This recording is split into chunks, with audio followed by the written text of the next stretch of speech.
أجمعين على أمور الدنيا والدين والصلاة والسلام على أشرف الأنبياء والمرسلين وعلى آله وصحبه أجمعين أما بعد قال الله تعالى في القرآن الكريم أعوذ بالله من الشيطان الرجيم بسم الله الرحمن الرحيم قل أعوذ برب الناس صدق الله العظيم قال رسول الله صلى الله عليه وسلم في الحديث إنما بعثت لأتمم مكارم الأخلاق.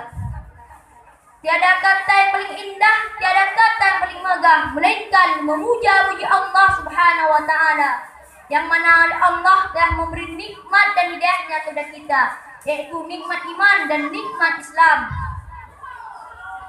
Dan tak lupa pula salam berkaitan salam, marilah kita saling-sajikan kepada tokoh revolusi Islam yang bertitel Habibullah, berpangkat Rasulullah. Beliau tak lain dan tak bukan baginda besar Nabi Muhammad sallallahu alaihi wasallam.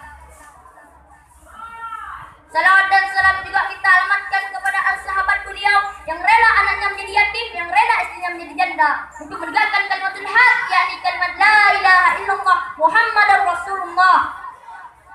Salawat dan salam juga kita alamatkan kepada tabi'in dan tabi'in, ulama mutaakhirin dan ulama mutaqaddimin dan ulama yang mu'tabar. Yang senantiasa mengingatkan obor kebenaran, kendati badai kencang membadamkan api kebenaran. Tetapi semangat para ulama memang pernah padam untuk mengajarkan ilmu agama sebagai pengganti Rasulullah sallallahu alaihi wasallam. Hadirin yang dimuliakan Allah, seiring pesannya perkembangan ilmu dan teknologi yang melanda umat manusia dewasa ini, justru dari satu sisi menimbulkan dampak negatif dan positif. Maka dari itu kita harus memiliki keteguhan iman dalam diri dalam pertemuan dunia yang bernilai negatif ini. Maka dari itu kami mengambil tema iman dan takwa pada dasar menuju globalisasi. Hadirin yang dimuliakan Allah, seiring perkembangan global, manusia menuju serba cepat dan instan. Hal tersebut membuat manusia bersaing dalam berbagai macam industri. Akan tetapi kita perlahan menghilangkan hal yang lebih penting daripada itu, yakni agama. Seperti layaknya terjadi di negara Jepang, mereka rela membuang agamanya untuk mengejar dunianya. Hal yang terjadi daripada itu ialah kasus-kasus pembunuhan, pemerkosaan dan perzinahan hampir setiap hari. Leakah modernisasi yang kita idam-idamkan? Leakah globalisasi yang kita perjuangkan? Kerusakannya jauh lebih kita rasakan daripada kemaslihatan. Satu-satunya jalan keluar bagi kita ialah takwa kepada Allah Subhanahu wa taala, sebagaimana firman-Nya dalam Al-Qur'an yang akan disampaikan oleh dari kami. A'udzu billahi minasy syaithanir rajim. Bismillahirrahmanirrahim. Wa man yattaqillaha yaj'al lahu min amrihi yusra. Yang artinya, aku berlindung kepada Allah dari godaan syaitan yang terkutuk dengan nama Allah yang Maha Pengasih lagi Maha Penyayang.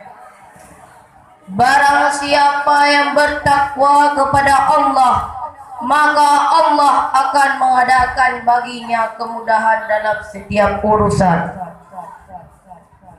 Takwa ialah barometer keimanan seorang muslim. Dengan takwa, mata hati kita akan terbuka untuk melihat dan menerima kebenaran serta menolak dan menjauhi kemungkaran. Sebagaimana firman-Nya dalam Al-Qur'an yang akan disampaikan oleh dari kami. Ya ayyuhalladzina amanu in taqullaha yas'al lakum furqan. Yang artinya, hai orang-orang yang beriman, jika kamu bertakwa kepada Allah, niscaya Dia mengajarkan perbedaan antara al-haq dengan al-batil. Sebagian di antara umat manusia sudah kehilangan rasa takut kepada Allah, kepada ancaman-ancaman yang dahsyat bagi orang-orang yang kemungkinan bahwa diri kita terjerembab dalam azab dunia, yakni siksa kubur dan azab akhirat. Namun justru di antara kita lebih taat kepada orang-orang yang dikarenakan jin, setan dan lain-lain. Sudah dijelaskan dalam surah Al-Quran ayat 175, Allah berfirman. Akan disampaikan oleh dari kita. Innama dzalikum syaitanu yukhawwifu awliya fala takhafu wa khafuni in kuntum mu'minin, yang artinya sesungguhnya itu hanyalah syaitan yang menakuti kamu dengan kawan-kawan kamu, orang-orang musyrik Quraisy. Karena itulah jangan takut kepada mereka, tetapi takut kepadaku jika kamu orang yang beriman. Kesimpulan dari pidato singkat kami ialah perkembangan dunia telah membuat umat manusia lupa akan Rabbnya. Kita telah ditipu oleh syaitan dengan dunia yang fana ini. Maka untuk menjauhkan diri dari tipu daya ini ialah dengan mendekatkan diri kepada para ulama, karena para ulama ialah waris para anbiya.